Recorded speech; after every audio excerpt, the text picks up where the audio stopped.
আজীবনের জন্য না ক্ষণিকের জন্য? যারা দেহরক্ষী ছিল এরা এখন, যাদের দেহরক্ষী ছিল ওরা ফাঁকাফিল লোক। ওই দেহরক্ষী, ওই মিলিটারি বলেন, সেনাবাহিনী বলেন, পুলিশ বলেন, বিডিআর বলেন, ওনারাই আছেন। শুধু মানুষের কি হয়ে গেছে, পরিবর্তন হয়ে গেছে। ঠিক না? ঠিক। এই যে মাহফিলে যারা আছেন, যারা বসে আছেন, আপনার আমার জন্য আল্লাহ পাকের পক্ষ থেকে কিছু মেহমানকে প্রেরণ করা হয়েছে, যাদের জীবনে কোনো গুনাহ নাই। আল্লাহু আকবার বলেন। জীবনে কোনোদিন ফাঁকিবাজি করা শিখে নাই, জীবনে কোনোদিন মানুষে ঠকাইতে পারে এমন কোনো বিবেক আল্লাহ পাক তাদের ভিতর দেন নাই। এরা নিষ্পাপ। যে দায়িত্ব ওনাদেরকে আল্লাহ পাক দিয়েছেন এর বাহিরে কোনো কাজ করার মতো ক্ষমতা তাদের নেই। আমরা মানুষ, যারা পাহারা দিবে এরা আল্লাহর ফেরেশতা। মানুষের গুনাহ আছে না নাই? ফেরেশতার গুনাহ আছে। আর গুনাহ না থাকার কারণে ফেরেশতার দাম বেশি না মানুষের দাম বেশি?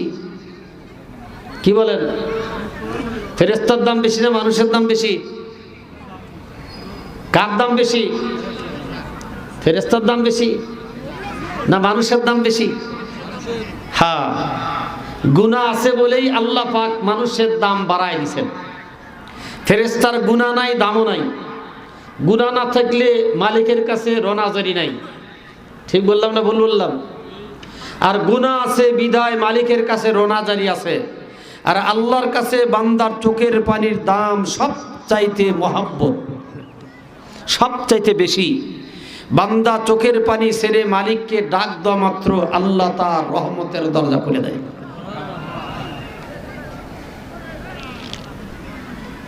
এজন্য আল্লাহ পাক যত মখলুক সৃষ্টি করছেন সবার সেরা মখলুক মানব জাতি।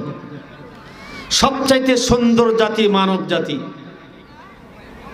বিভিন্ন ব্যস্ততার ভিতরও যদি কোনো সময় মালিককে মালিক বলে ডাক দিতে পারে, নিজের বিগত গুনাহগুলো স্মরণ করে মালিকের কাছে দুই চোখের পানি ছেড়ে দু হাত উত্তোলন করে মালিককে ডাক দিতে পারে, চোখের পানি গাল বয়ে জমিনে পড়ার আগে বান্দার গুনাহ আল্লাহ মাফ করে দেবেন।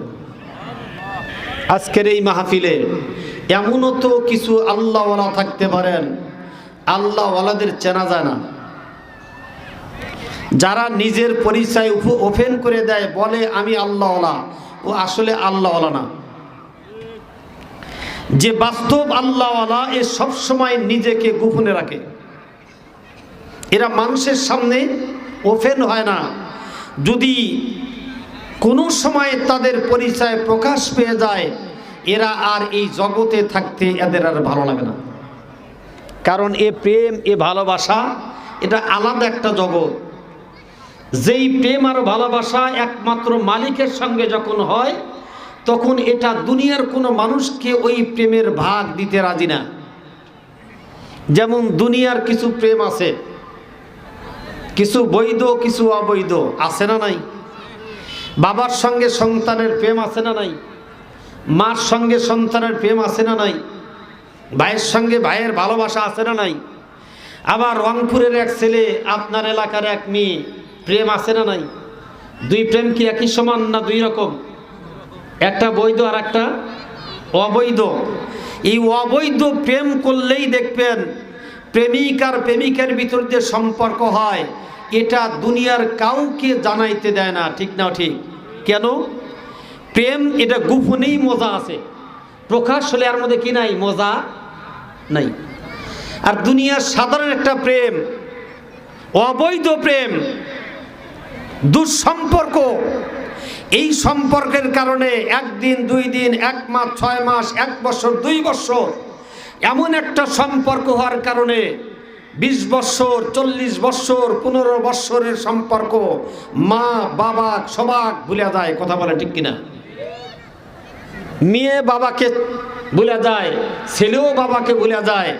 অনেক সময় মেয়ে বাবাকে অস্বীকার করে বসে। ঠিক বললাম না ভুল বললাম? দুনিয়ার যদি এই হালত হয়, যখন কোনো মানুষের প্রেম বাস্তব মালিকের সঙ্গে হয়ে যায়, ওই প্রেম যে এমন একটা সম্পর্ক হয় যেই প্রেমটা দুনিয়ার সব থাকতে পারে, মালিকের প্রেম তার অন্তর থেকে ছাড়তে পারে না। কথা বলেন ঠিক কিনা? এই জায়গায় এমন প্রেমিকও থাকতে পারে কি পারে না? এমন একজন আল্লাহওয়ালা থাকলে ওই একজন আল্লাহওয়ালার ওসিলায় আল্লাহ আজকের এই মাহফিলকে কবুল করতে পারে কি পারে না?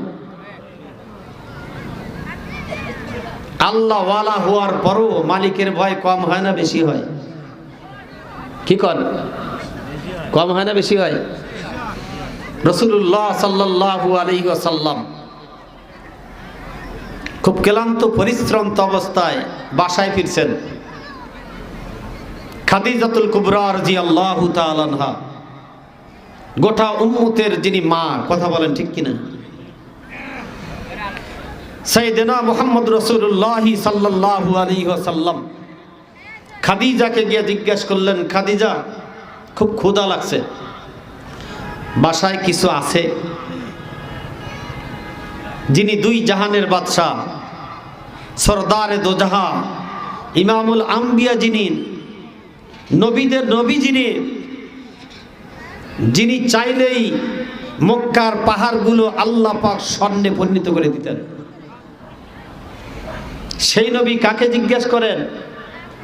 মক্কার সবচেয়ে ধনাঢ্য পরিবারের একক সন্তান, মক্কার কয়েকটা ধনী পরিবারের সমস্ত সম্পদের মালিকা খাদিজাতুল কুবরা রাদিয়াল্লাহু তাআলা আনহা। ওনাকে জিজ্ঞেস করলে খাদিজাতুল কুবরা রাদিয়াল্লাহু তাআলা আনহা বললেন, ওগো পয়গম্বর, বাসার ভিতর শুধু এক গ্লাস সাদা পানি আছে, 4টা খেজুর পাশের বাসা থেকে হাদিয়া স্বরূপ আসছিল, আমার ক্ষুধা ছিল, 2টা আমি খেয়েছি আর 2টা আপনার জন্য রেখে দিছি। আল্লাহু আকবার বলেন। রাসূলুল্লাহ সাল্লাল্লাহু আলাইহি ওয়াসাল্লাম বলেন, খেজুরটা দাও। পয়গম্বর হাতের মধ্যে খেজুর দেওয়া হলো। পয়গম্বর একটা খেজুর হাত থেকে নিয়ে হযরত খাদিজার হাতের মধ্যে দিচ্ছেন। কি সম্পর্ক ছিল, কি মহব্বত! খাদিজাতুল কুবরা রাদিয়াল্লাহু তাআলা আনহা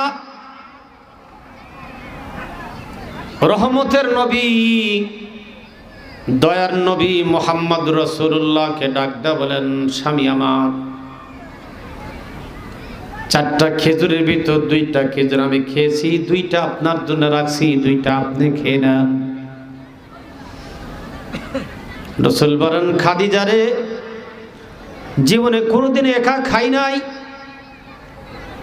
এক প্লেটে বৈশা খানা খাই, আমি খেজুরগুলো খাবো, তুমি দাঁড়ায় থাকবে, এটা হতে পারে না। খাদিজা ডাকদা বলেন, ওগো আল্লাহর পয়গম্বর, আপনি ক্ষুধার্ত, 2টা খেজুর খান, আমি 2টা খেয়ে ফেলছি। আল্লাহু আকবার।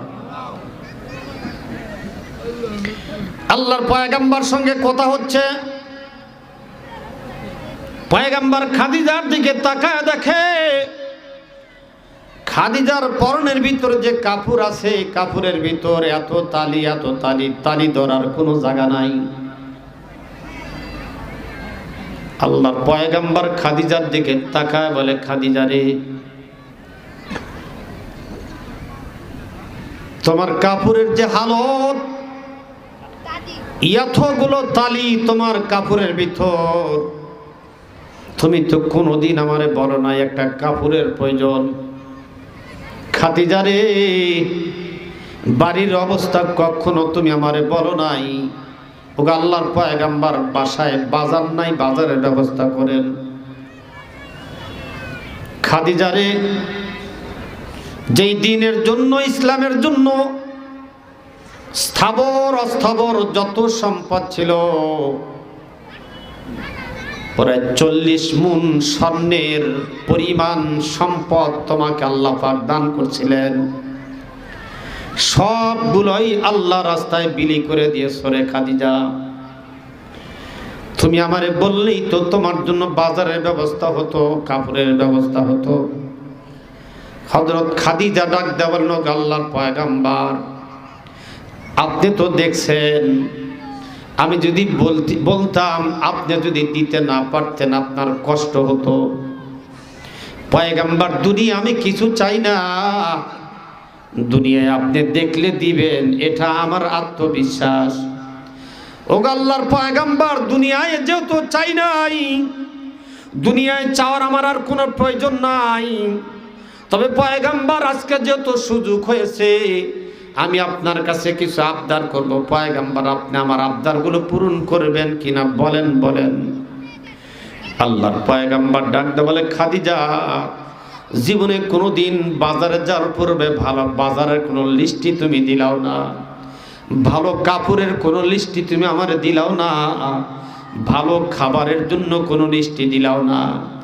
আজকে কি চাইবাও বলো বলো, আমার সাধ্য থাকলে আমি তোমারে সব পূরণ করে দিতে চাই। আল্লাহু আকবার বলে। আল্লাহর পয়গম্বর সঙ্গে কথা হচ্ছে,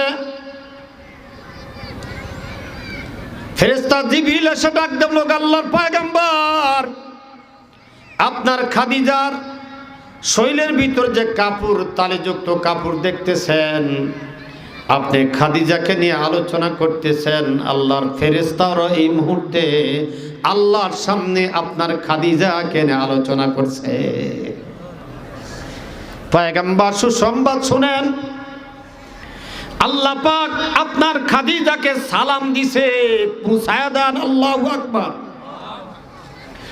আল্লাহর পয়গম্বর খুশিতে বুক ভরে গেল। খাদিজাকে ডাকতে বলে, খাদিজা তুমি কি চাইবা?